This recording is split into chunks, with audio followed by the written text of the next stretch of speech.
Let's move over to the Saints. I think this is a very interesting one here, as this team could go quite a few different ways.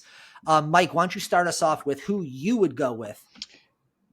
So Houston or New Orleans, we have a problem. We're looking at a team that was decimated by injuries last year, between Derek Carr, um, Rashid Shaheed. Rashid Shaheed, Yep. thank you, Chris Olave too Olave. for Yep. Alvin Kamara is approaching his 30th birthday, and we have we have a salary cap issue.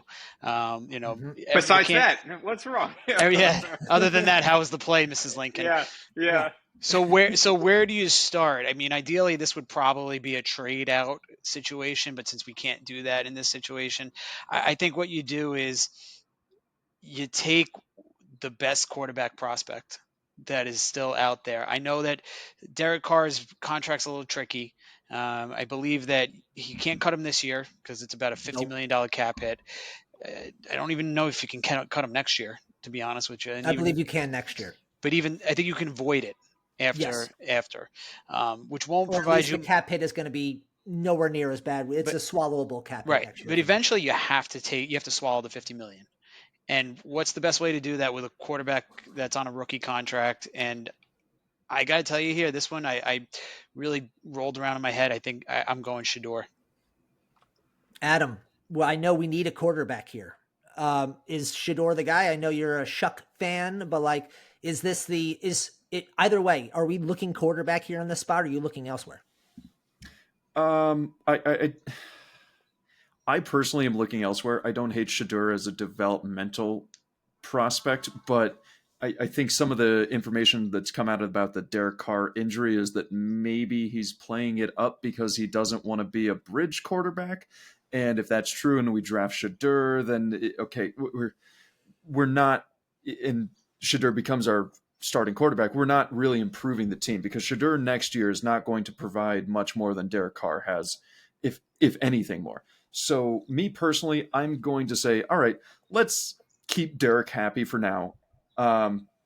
Let's get him a receiver and let's maybe get the young offensive pieces in place and a little trained under an NFL veteran for next year when we actually draft the quarterback that we want.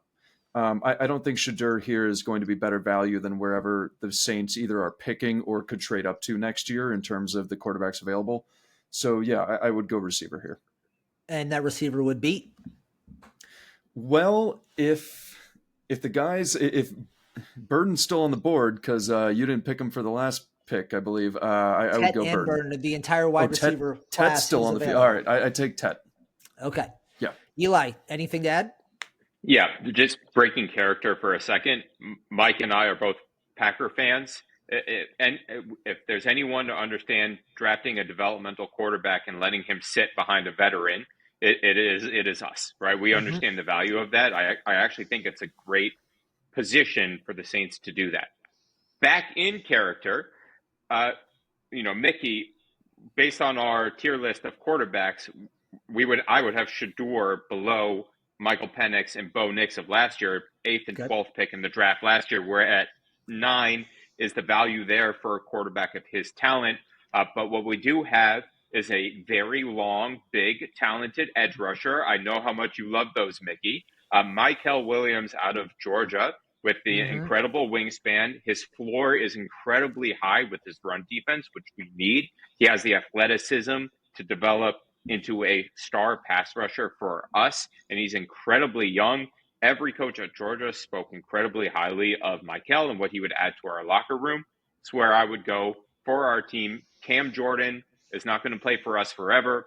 Let's add some talent, a veteran to groom a young player like Mykel. I gotta say, I'm torn as I sit here right now between a quarterback and probably Mykel Williams. I love Tet in this spot. I don't love the fact that Spencer Rattler is the one throwing him the ball. We have Olave on the roster. We have a number one wide receiver here. My assumption is that if we don't draft a quarterback, Derek Carr's back will, or shoulder, whatever it is, will magically repair itself. Yeah. Even if they do draft a quarterback, I mean, is he going to sit out the entire year? Then, I mean, I don't see where his leverage is. He's a past his prime quarterback with a overvalued contract with not a whole lot of teams available to him at this moment. He's either going to play for us or he's not going to play for anybody. I think at that point, look, I think the fact that we are sitting here at the draft with a gigantic question mark at the most important position on the field, and we have Spencer Rattler, a former, a 5th-round draft pick last year, who, reminder, that this new head coach did not draft. So we are looking at, they're going to have to make this decision without OTAs, without a training camp, without seeing what Spencer Rattler can be. I am too nervous about that. If Kellen Moore is looking for his guy, Shedeur Sanders can be his guy. I would love the idea of sitting him for a year, sitting him for 8, 10, 12 games until the season is gone, and then trying to give him essentially a mini audition before next year. I'm fine with that move. I think quarterback here is too important for the Saints to skip, especially with the shoulder. If you had told me that Derek Carr was 100% going to be ready by week 1, I could have a conversation, but because of where we are right now, I can't take that risk with Spencer Rattler going into next year. Give me Shedeur Sanders. It's a little bit more risky than I want to be as Mickey Loomis for the Saints, but I need to lock down something at that position that makes Mr. me feel Loomis, confident. You said that sit for 8 to 10 to 11 weeks or so. He's sitting behind Spencer Rattler? I mean, he might. I think that's totally fine if we have to. I mean, again, I'm not starting Shedeur until we have to, but if you were ready to go into the season with Spencer Rattler as your quarterback, I'm already by drafting somebody else, then I'm totally fine with him starting the first 8 games, getting the audition to have a chance, let Shedeur sit on the sideline and hold the clipboard and get used to the playbook. And then whenever their bye week is, be ready to make the hook. I'm perfectly content with that play.